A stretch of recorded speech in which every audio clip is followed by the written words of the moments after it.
Hi, everyone, and welcome back to the Hashira Half Hour. I am here and I am ready for our boy. Things are going to get flashy indeed. I'm your host today, Emily, and as always, I'm joined by Bryan and Hana. What is up, folks? It is me. I am the Flash in Flashy. So let's get into today's episode because we've got some ish going on. Hey everyone.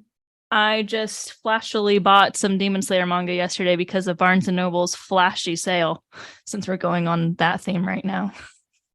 I just saw that TikTok. I need to go. They never do this, guys. They literally, I don't even know the last time that they did this. So Wild. Oh, I'm Hannah, by the way. Did I say my name?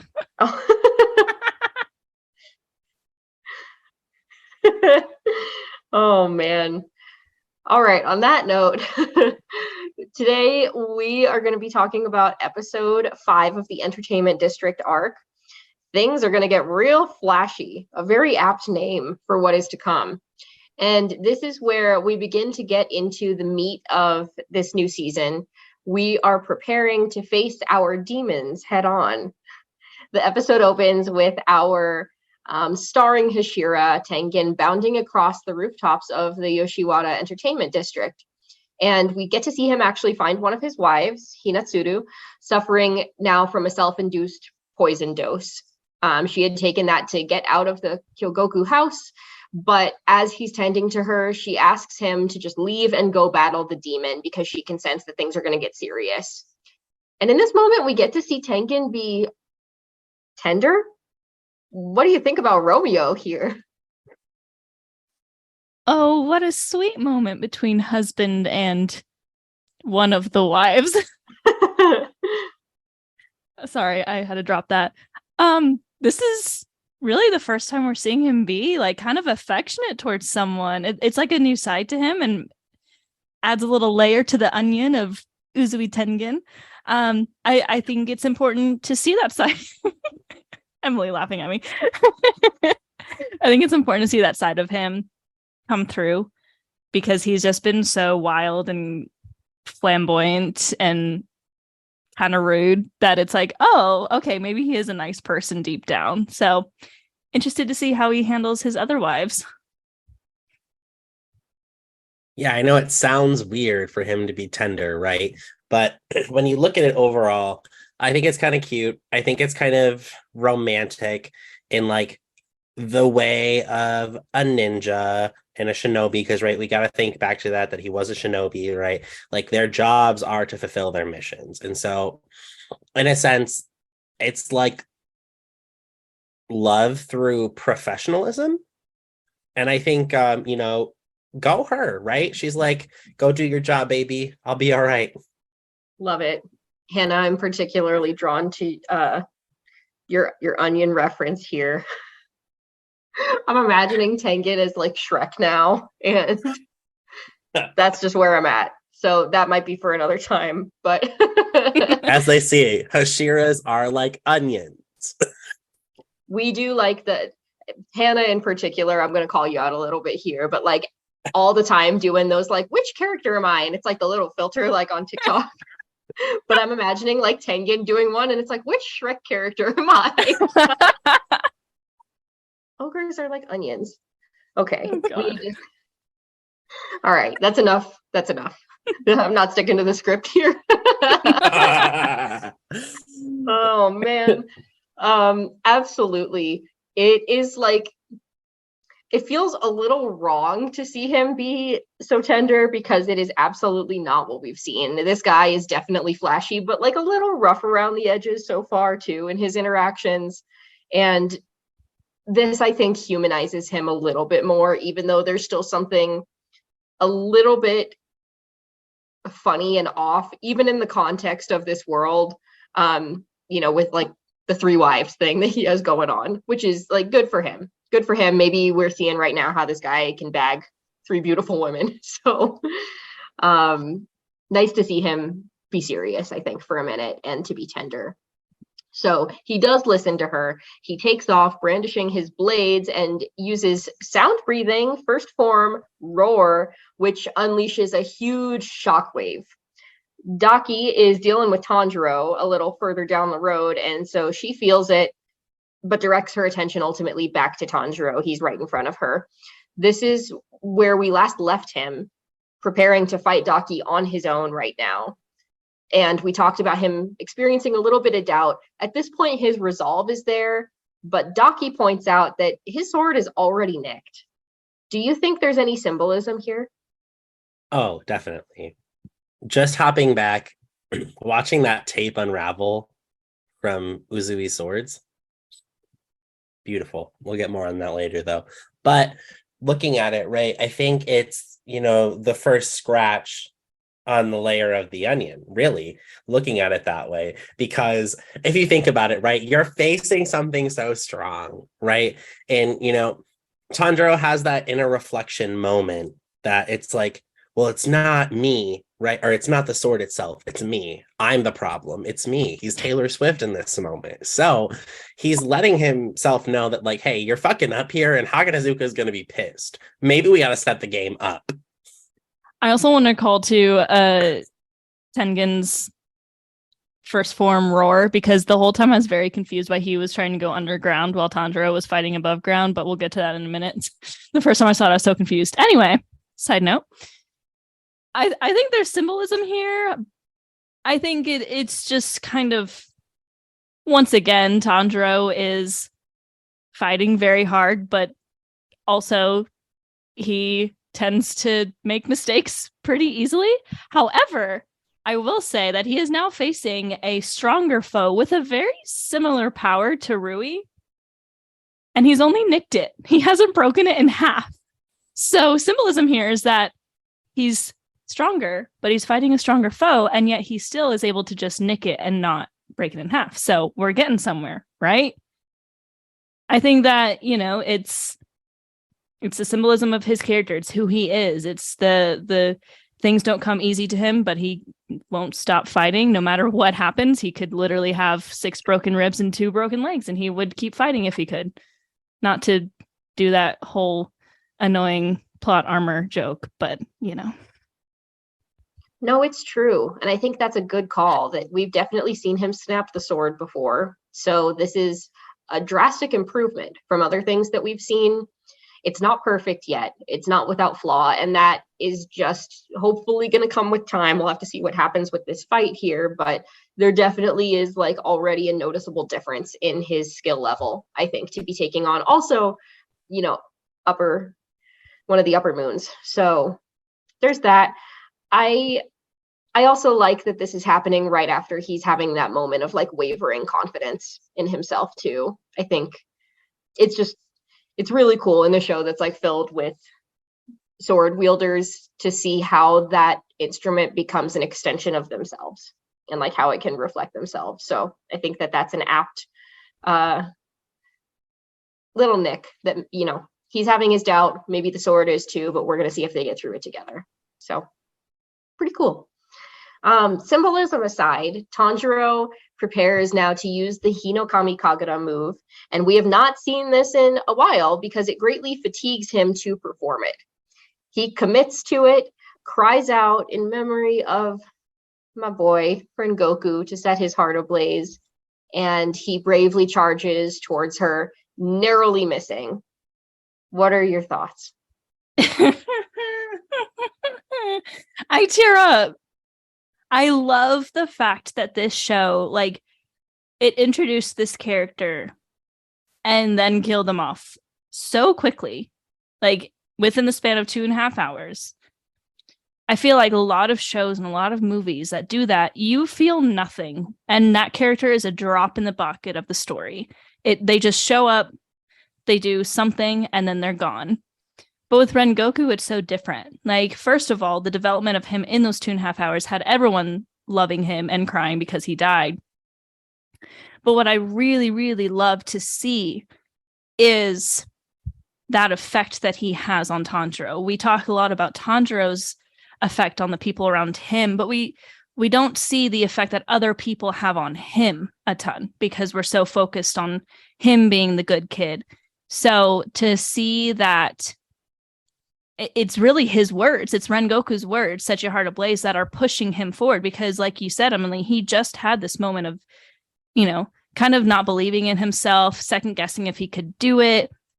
He's saying, it's not a matter of if I can do it, I have to do it. But that's like him reminding himself, like, you have to do this. You can't just run away. So it's really powerful to see that call back to Rengoku. It's reminding us as an audience that he's still important to the story, even though he's gone. And it's reminding us that he greatly affected Tanjiro in a way that like is incredibly important to the story and keeping him moving forward.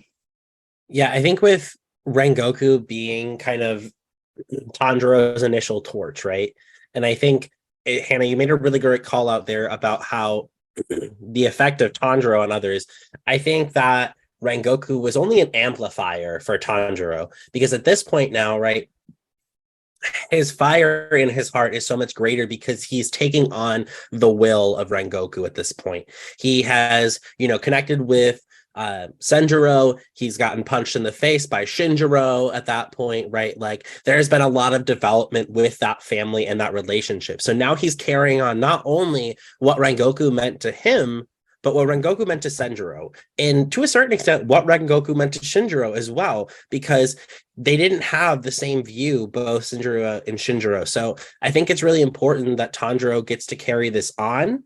And really, looking at that, like, charge forward, bro, like, he took it up a level. Like, let's be real. Every time he starts with water breathing, but then goes into Hino Kagura, it's like, bah!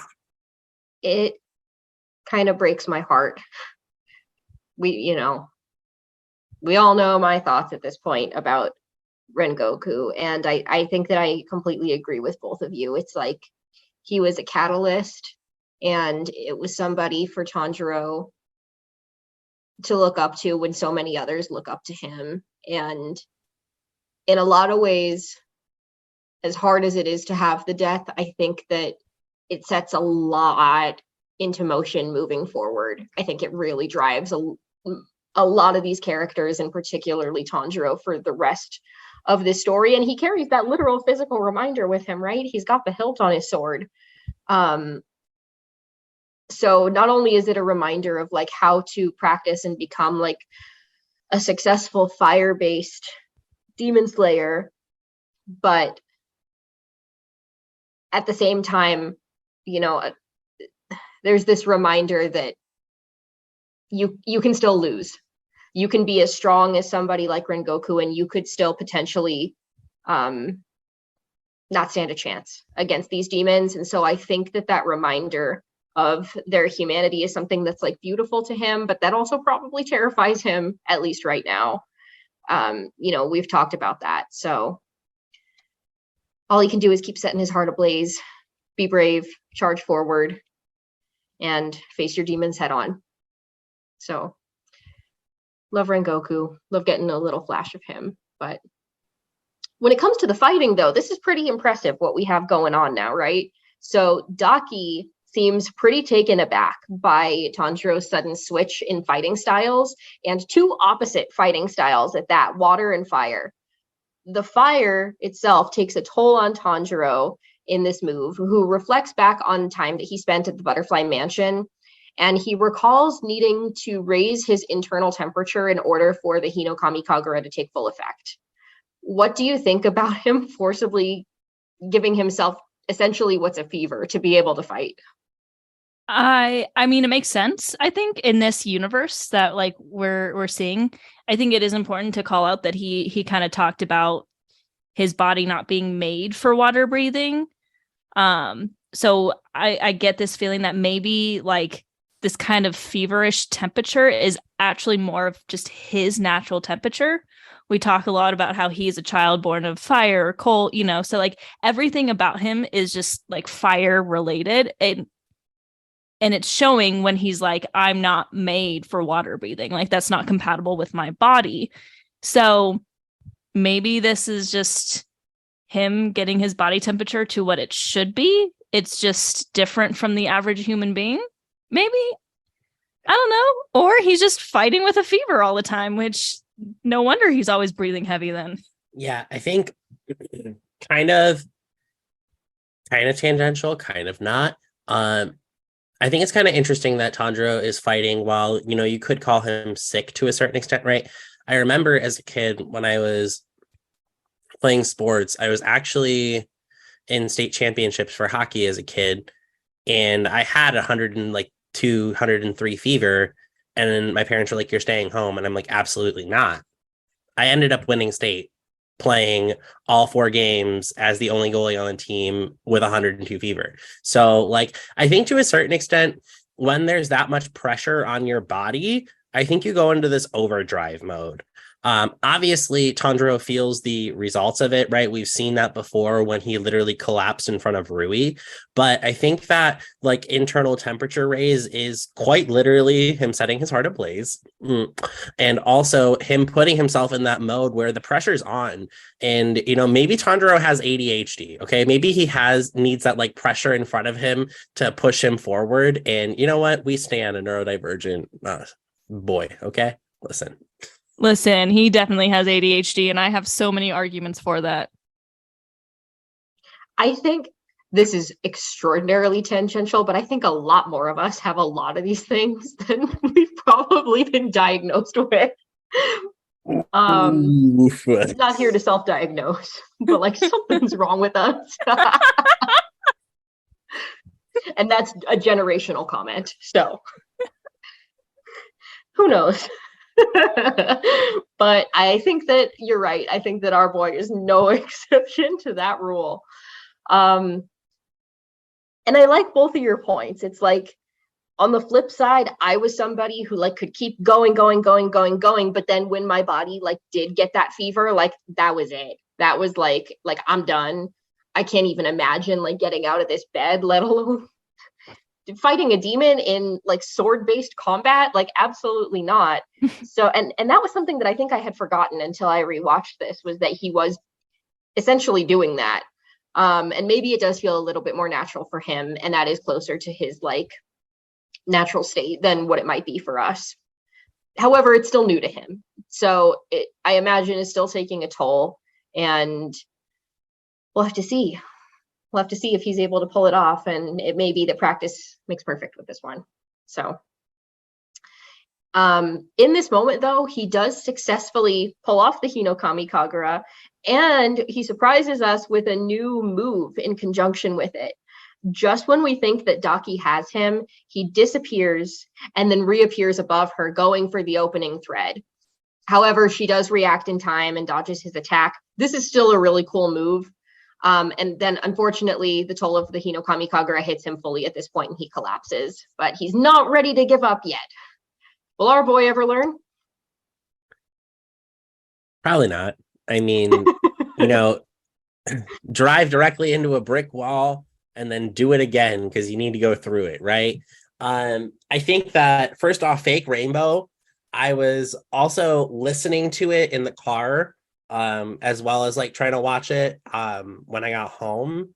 And I think when I heard Fake Rainbow, I really liked the way that they pulled off that sound design. I think that whoosh was so like almost ominous to a certain extent, but also very like quick. And I thought that was a really cool choice.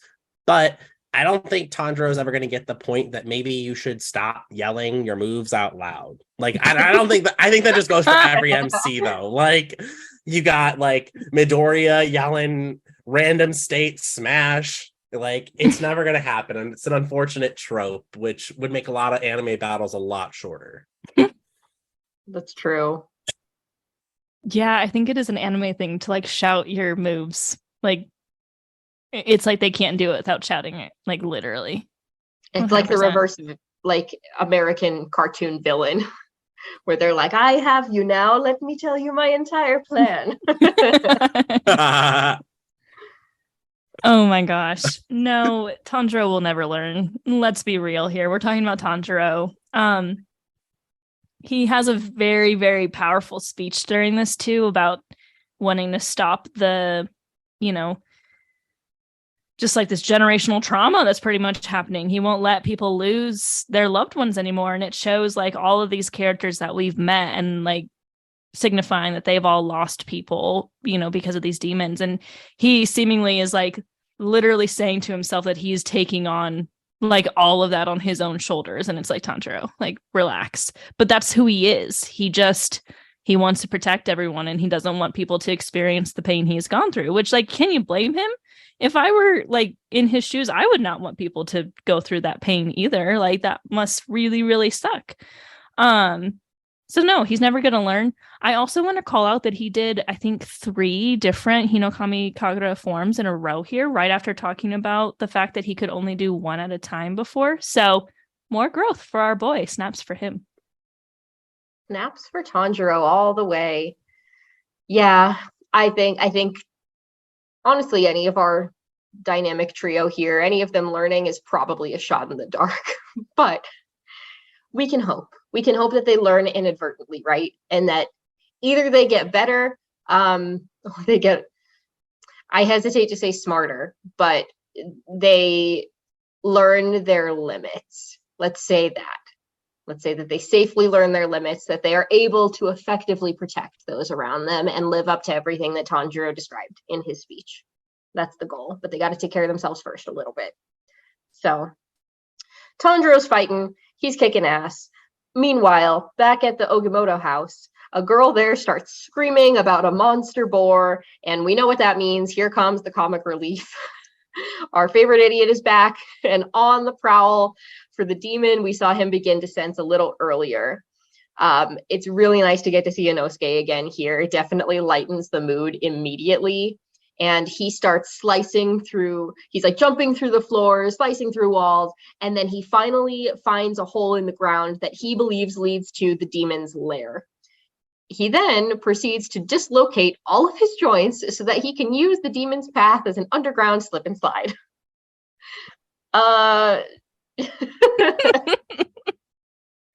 We love Inosuke in this house. He's so chaotic. Like, in all reality, like, so many things with Inosuke scream plot armor to me, like, more than Tanjiro. And this is one of those moments where I'm like, but I'm just like, of course you can. Of course you can dislocate all your joints. Like, that kind of like matches up with his character, but also is just so wild and out there. Oh my God. I laugh so hard. I'm a man who can dislocate all of my joints. And he just is like sliding through the tunnel. Thing coming through. It's so chaotic. I can't even talk about it without laughing so hard. But I mean, go Inosuke. Stan Inosuke. That's all I can say. Yeah, I think with this one, Inosuke using that to his advantage. I mean, maybe he took some lessons from Igoro, because that looked like some snake or serpent breathing to me, yo. Like, the way he was going in, and I was like the little tongue flicks. I'm sure that he was doing that on the inside. You just couldn't see it through the boar mask. But I think it's kind of cool, right? I think animalistic, he has like the one form that we talked about a while back, that beast breathing sensory overload. No, that's me, sensory overload. Sensory awareness is what I think it is. No, that's such a mood for you to say. Oop. All right. But right, I think it's kind of cool that he has that ability. And I think it is really interesting to add to his character. We learned a lot about how he grew up very differently than a regular human would have. So him being able to dislocate his joints doesn't shock me at all. The way he did it, where he literally dove in head first, though, that was hilarious. Like, that was like straight up like camp, and I loved it. He is really something else. I think the first time I saw this, I was like, oh, this is gonna be bad. I'm not good with like body horror things. And so I was like, this might be too much for me. And then it was actually freaking hilarious. He's just like going for it. He's like, ah, and he's going so fast.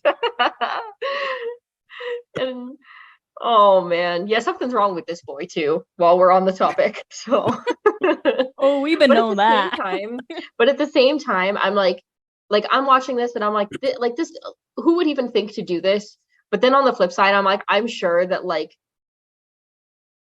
I'm gonna say it. If most guys could just dislocate their joints and do exactly what he just did, they probably would do it.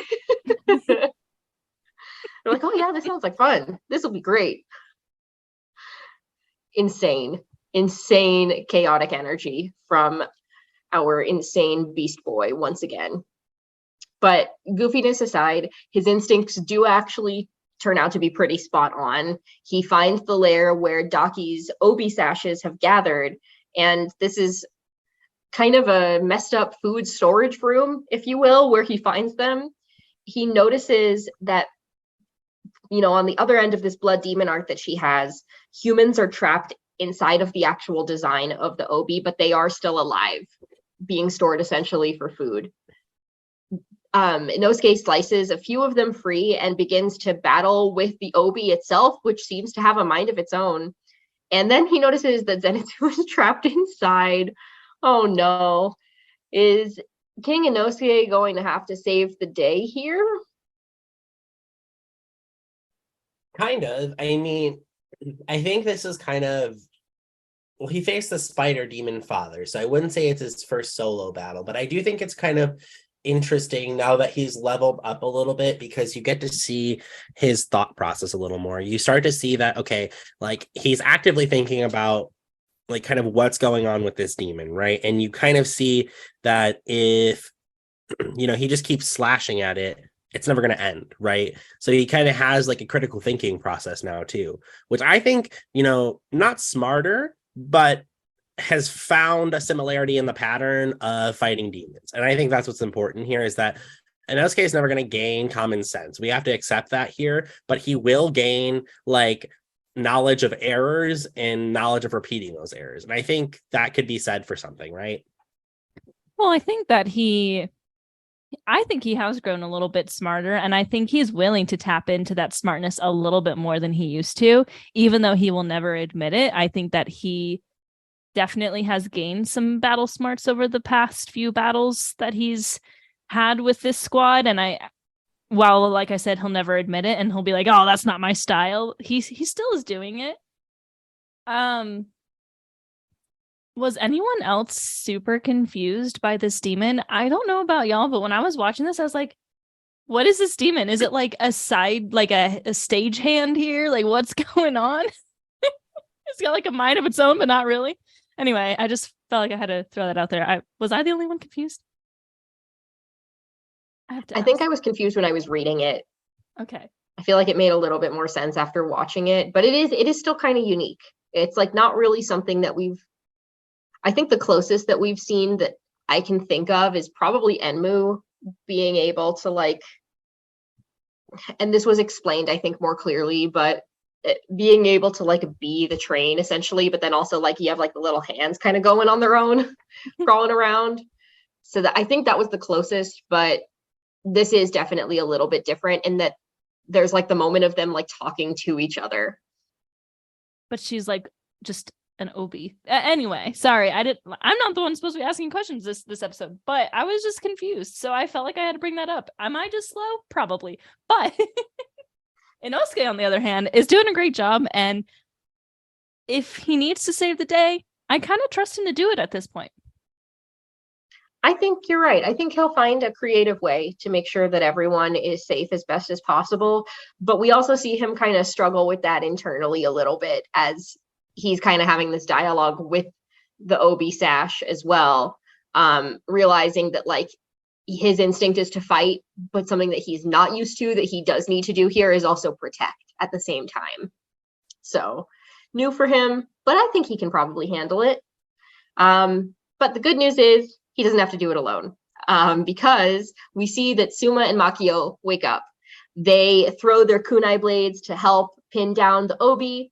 They've gotten out of the Obi trap, and this is one of our first regular impressions, one of the first times we've seen them, in the actual scene, Tengen's two other wives. And we get a quick flashback here to an earlier time with the three wives and Tengen. And in this moment, in this flashback, he tells them to always look out for themselves and to come back to him alive. This goes against all the teachings of the shinobi. Honestly, a lot of what we've already talked about in this episode, and against the teachings of the Demon Slayer Corps. What do you think of his version of this philosophy? I think it's tapping into that softer side that we were talking about earlier this episode. I think that if he really was that kind of wild, flamboyant, broody man, then, he wouldn't really care that much about his wives, especially since it seems like this is kind of like an arranged marriage from being a shinobi. I think they talked about that in the Taisho period at the end of last episode, was that like they were arranged. There didn't seem to be like romance, but he definitely cares about them enough to say, forget all of your upbringing and forget everything about the job that I do now and take care of yourself first. I think that it can definitely be hard in their line of work to do that, but I think that it's an interesting take, but important, because at the end of the day, you're going to save more people if you can have some of that life preservation on yourself to be like, hey, the longer I live, the more people I can save. Something to be said about that. I mean, as they say, those who break the rules are scum. That's true. But those who abandon our friends are worse than scum. And that's exactly what Tengen's applying here. He's saying, like, hey, we're in this together, right? Like, come back to me every day. And so, yeah, breaking the rules of either the Demon Slayer world or the Shinobi world of like, hey, finish your job, finish your mission, come back to the world around you, because that world around you needs you as much as, the professionalism side of it needs you as well. And I think that's what's going on here, is that Tengen is trying to show them how to implement still completing the mission to the fullest while also being able to retain some of their humanity. And I think that's really important when you're looking at this in the context of the Demon Slayer world, right? I think we see very quickly how if someone becomes a demon, they lose that humanity. So I think this is one of Tengen's ways to shelter them from that, harsh reality. Yeah, absolutely. And I think to a certain extent, maybe, I'm forgetting like canonically exactly how old he is, but we know that he's got like age as a factor against like the three boys that he's with right now. Tengen? And yeah. He's 23. 23. Okay, and they're 15. So yep. In this day and age and him fighting all that's probably quite a bit of time and quite a bit of lived experience to have on them. And at this point, I think that he's also just grappled himself too with the loss of Rengoku. We saw all of the Hashira kind of deal with that news. And so to an extent, I think that he's maybe reflecting a little bit on that and giving himself and his wives permission to be a little bit more selfish so that they don't end up in the same position.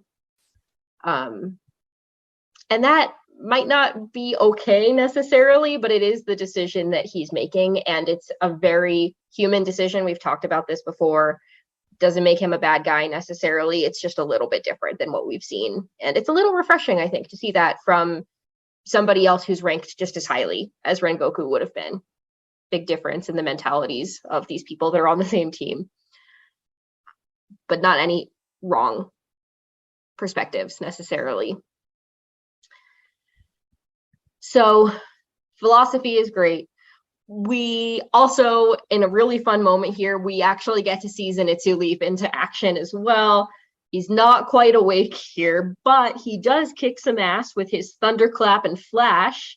Inosuke even tells him after seeing that maybe he should just stay asleep the entire time, which again is really funny. But what do you think here? Is Zenitsu getting in touch with this consciousness a little more? Is it about the same? Has there been any growth? What do you think? I think with this one, first off, I want to call out to something because I was watching this and I loved what they did here. Now, if we remember back to the Spider Demon arc, the spider that he fought against was twirling down on that little string, right? But if you noticed, Zenitsu, while he was falling, was also doing the exact same thing. So I do think there is a little bit of growth there. I think obviously there's no way he was actively choosing to do that. That was definitely his inner confidence that he cannot access, saying, hey, I'm back, bitch. I'm dead. I did not think of that. That's a good call out, Bryan. Since we're on the call outs, I would also like to say I think this is the literal first time Inosuke has ever seen Zenitsu fight. Because whenever the three of them are fighting together, it's always like Inosuke and Tanjiro together and Zenitsu's off somewhere else.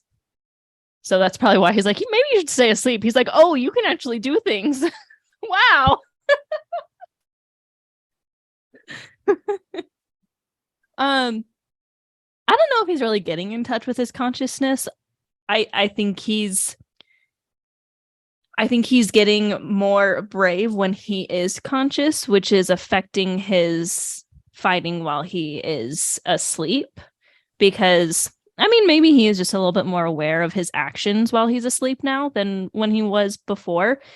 You know, we've only really seen him fight when he's asleep and not really like say a whole lot. He's just kind of like saying his breathing forms and that's about it. And now we're kind of starting to see that maybe he has more control. So it could be, but I love to see the growth. I think that even though he's still asleep, we're seeing him grow in strength, which is wild.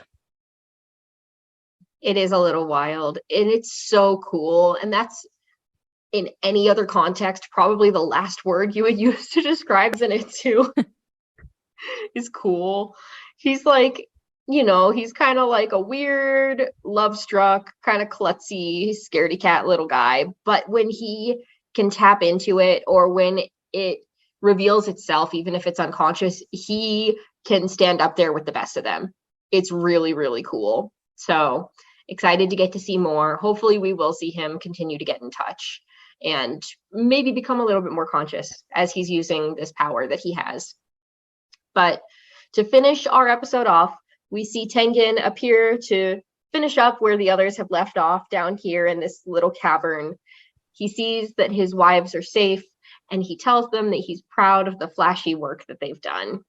And he tells us that things are going to get real flashy from here. Any final thoughts to finish this one up? The way he came in was so cool. I loved the music, the sound design, the way that like we saw his silhouette while the dust cleared, and the OB demons just kind of like someone just got here. And then immediately before he starts moving, this presence, it's a Hashira, and then done. Just like such quick work. Zenitsu's incredibly fast, arguably with breathing like faster than Tengen, and yet he just took care of this OB demon without a second thought. So definitely excited to see kind of what his fighting style and his power is as we progress through this arc. One final thought from me is I thought Sonomy was about to show up because the OB demon was like, the wind. And I was like, oh, God, not the angry guy. When did he show up? I was like, I thought we were getting... Different white-haired angry guy. You broke him. Oh, no. Oh, no, Bryan. He's turning red. Hinokami Kakura. God. Any other final thoughts? Did we lose any at the end there? No? Okay. Cool. Then let's take a minute to go ahead and talk about our favorite moments. I'll go first. Something that I really loved in this episode that we haven't touched on yet is that when Daki pointed out Tanjiro's nicked blade, she said like, oh, your swordsmith must be really subpar. And he defended him right away, even though the blade was actually chipped.